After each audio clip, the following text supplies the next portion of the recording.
Afternoon, amber blooms on the hill. I am in the process of planting lots of things out, flipping beds, trying to get compost down on beds, still trying to do the great autumn turnaround of getting summer stuff out, spring stuff in, and that breeze is actually quite cold. When the sun comes out, it's lovely, but I'm on and off with the jacket. It's really annoying. I'm also trying to protect everything, as you can see, from my chickens. Curse my chickens. Love my chickens. I also want to eat them half the time because they're pulling things out as fast as I can get them in. So I've had to invest in some bird netting. This bird netting here was actually given to me by my dad. He used to have a farm and they had fruit trees, so he gave us that. We've never used it, so I've actually cut a piece off that one and I put it where my sweet peas are, because I put sweet peas in the other day and chickens, of course, immediately started pulling it out. So I'll show you what I have been doing around the place in the last few days, and there's still lots more to do, as well as seed sowing. Yeah, it's all happening. It's all happening. A little more waterers now. At least I keep the grass down. Anyway, this netting with all the holes in it in the front, that's actually off a round hay bale. I've been creative with that. But under here is all my sweet pea, well, not all of them. Sweet peas planted along here. So I put the pea netting up, and I actually bought more the other day. That's gone very saggy. That's not really appropriate. Yeah, and they've pulled a few out. They're still able to stick their heads through in places. I'm just hoping to discourage them more than anything. But I got a line of sweet peas down here, this is where they were last year. And it did actually extend a bit further. Once I get dahlias out, there's some at the end of this bed where that red chicken just went. Once they come out, there'll be more sweet peas here. So this is some of the netting that I've cut a piece off to try and cover the back, because they were also pinching them through here. So that was, yeah, it's frustrating to say the least to find things on the ground. I planted my perennials. There was a perennial video the other day, but this is an oak leaf hydrangea. I've whacked it just here. There's garlic in this bed. And I popped in my echinaceas that I bought, and I also moved one. That was near some roses, so hopefully that might come up all right.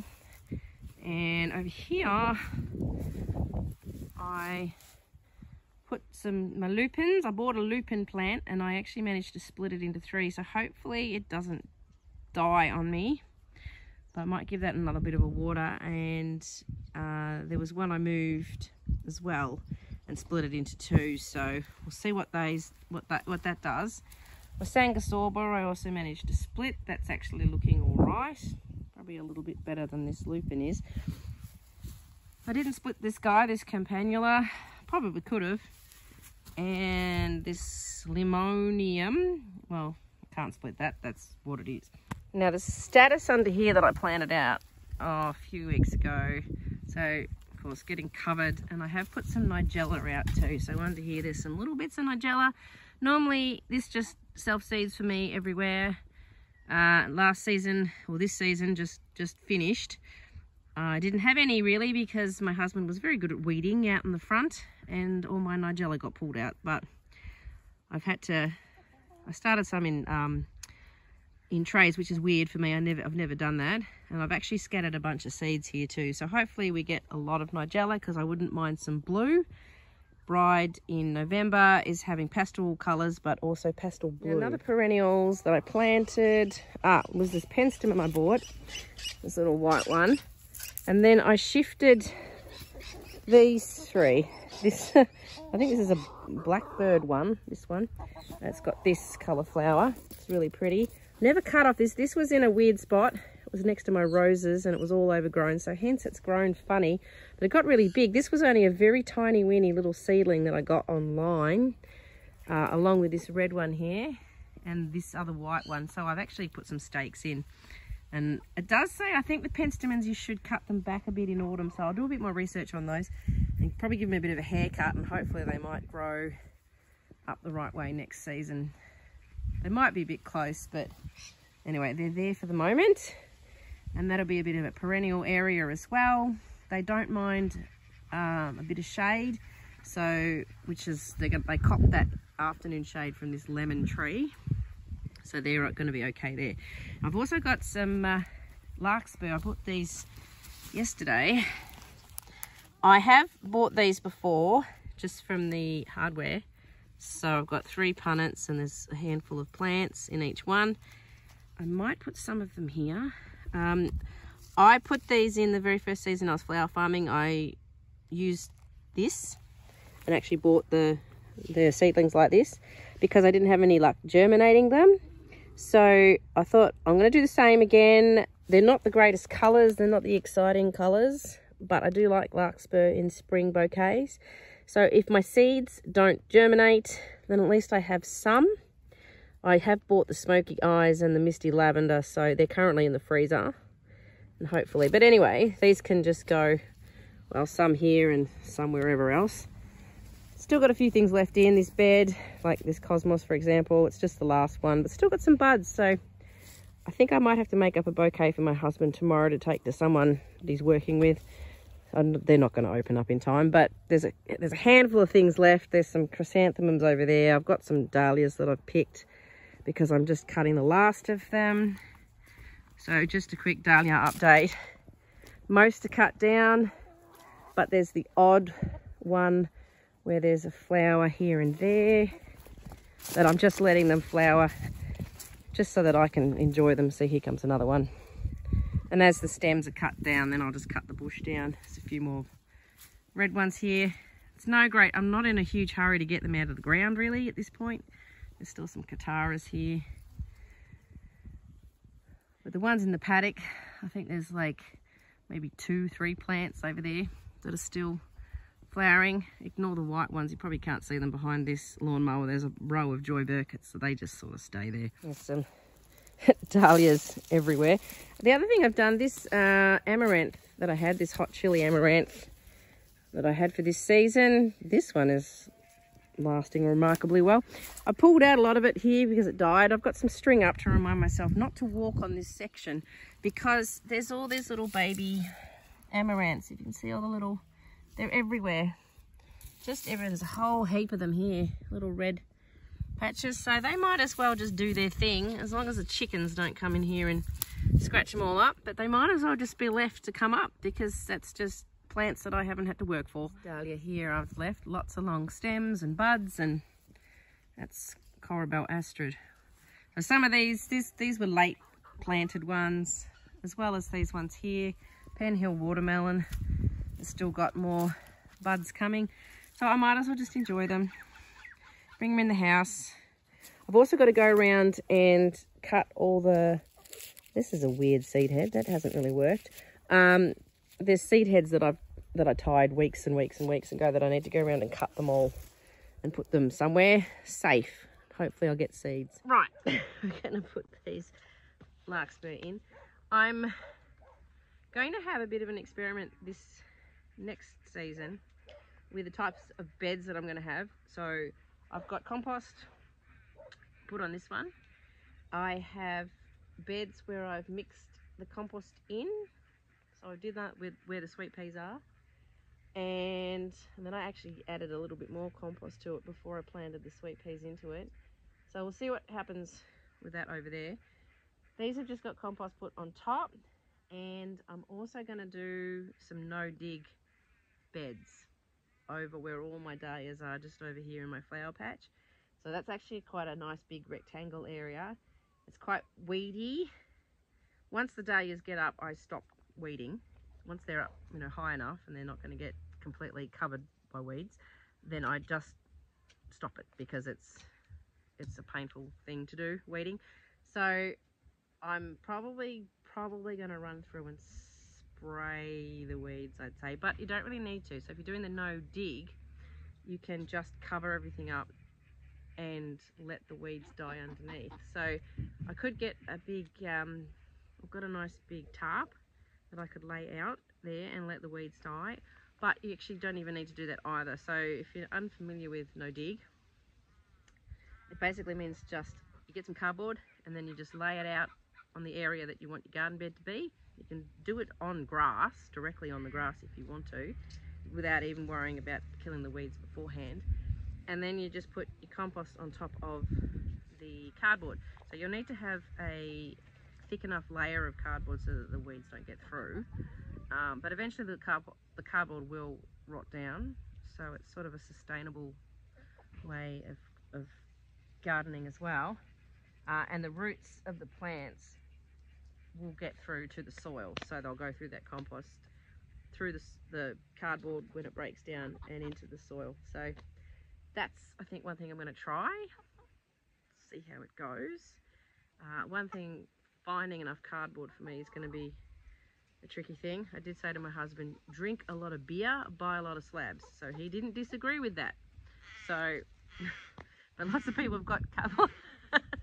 That's one of my chickens. Lots of people have random bits of cardboard, so I'll put the call out and hopefully people can help me out with just all their rubbish. So that'll help other people out, neighbours and such. These Larkspur need to be 25 centimetres apart. So if you haven't grown Larkspur, yeah, it's a good one that you overwinter it. They like the cold.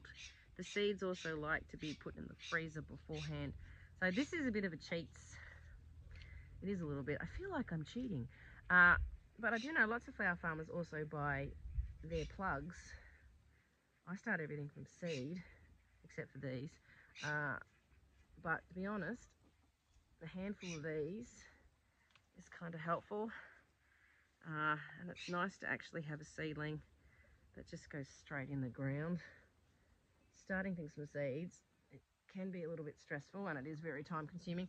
But you do also get a lot of good varieties too. So like this was the only Larkspur available, was this, you know, brightly coloured mix. It's got that ugly purple, and anyway, who knows which ones we're going to get.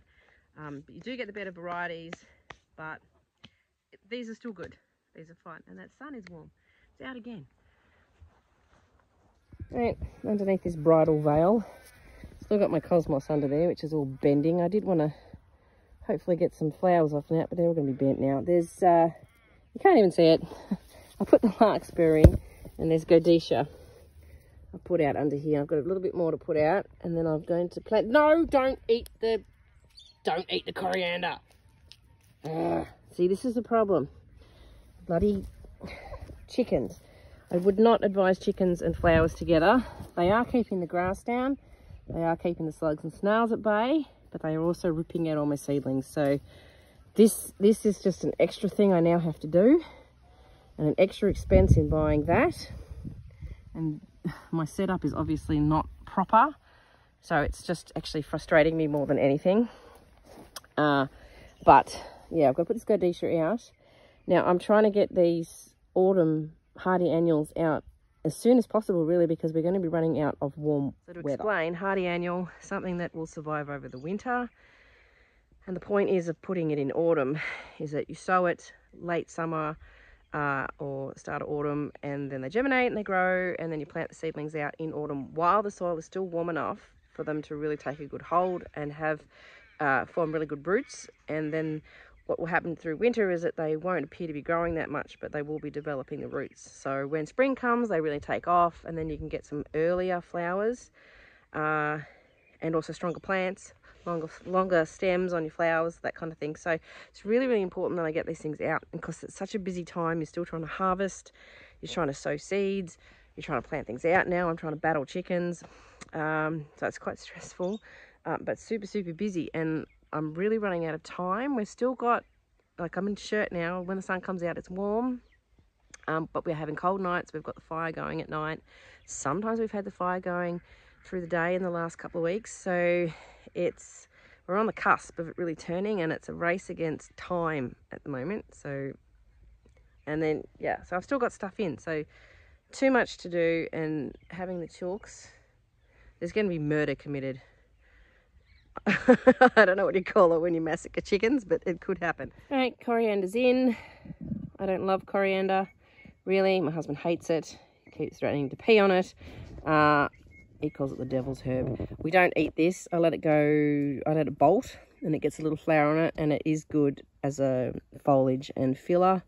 I'm not over keen on the smell. It's really quite strong, but it does die down after you've cut it.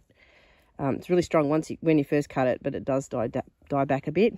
Herbs are really good too. Like I've got some apple mint in trays at the moment too, so hopefully that takes off a bit. Oh, oakley dokley. Now I'm going to sow some larkspur. I've had some lunch and I've got my seed trays. I just pulled these out of the freezer and they've been in there, it does say up to 2 weeks I think, or 2 weeks or so. They've been in there longer than that.